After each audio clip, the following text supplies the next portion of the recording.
Is from a woman. She says, all of the articles are helping me tremendously. Yay! I still love my husband and really do want him to be happy. So is there help on determining when to back off? How much contact should I have without smothering him? There's not a particular date or deadline about that. But smothering, I wonder what smothering means. Smothering often means, honey, you should do this. Honey, you ought to do that. Honey, if you'd only change this, then this would all get better. Honey, telling them and trying to get them to change and them to shift. That doesn't tend to work.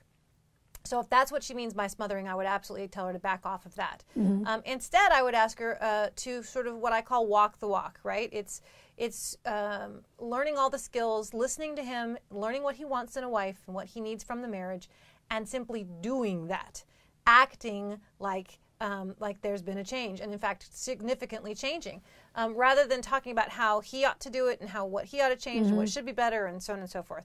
I would listen and in that regard and make sure that she is paying attention to what he has to say and really, really making those changes. Mm-hmm.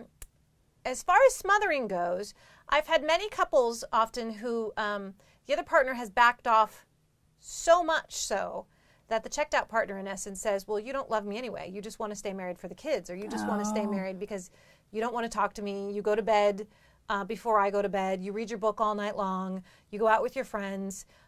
So I would argue that I wouldn't call it smothering, but I would argue that there needs to be a concerted effort to attempt to spend time, even with the checked out partner.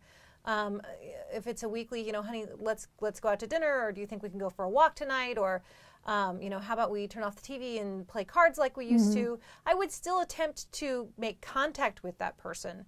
I just wouldn't make that contact necessarily about the relationship and heavy talking about the relationship and what needs to be changed and what they're unhappy about. Mm-hmm. Just still contact, but in more of a light and fun way. Yeah.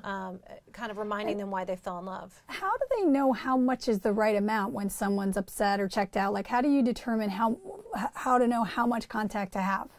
You ask, really. Mm-hmm. And you're real honest about and real transparent about what you're doing. Always letting them know, I haven't given up on this relationship. I haven't given up on this marriage. I'm still here. I still want to hang out with you. I still love you. I still want to be with you. I still want to sleep with you. Just really telling them what's going on. Not guessing, not pretending that, we're just going to go out and do, but really saying, this is about me being with you. This is about me trying. This is about, the other person will probably tell them, I'm not interested, or I don't want to do that, or okay, that sounds like a good idea. So I would say be real transparent and real upfront about what your intentions are and what you're trying to do.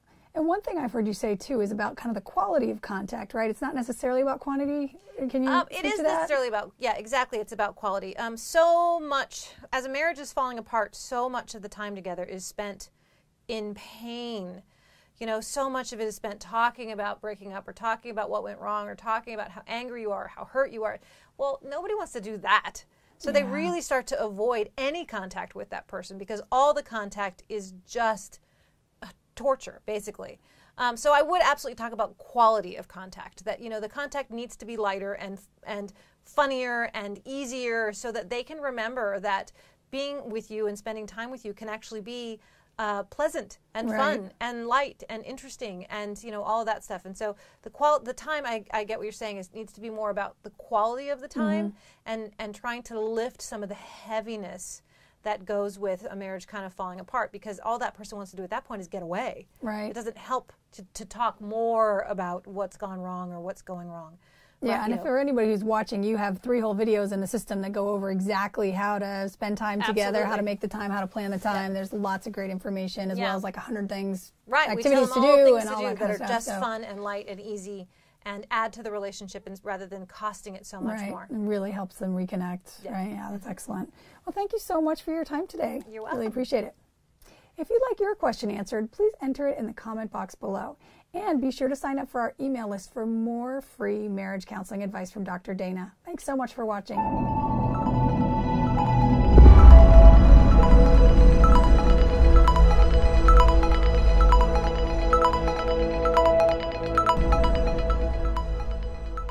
Thank you so much for watching. To get more free marriage help from Dr. Dana, please check out our website at www.strongmarriagenow.com.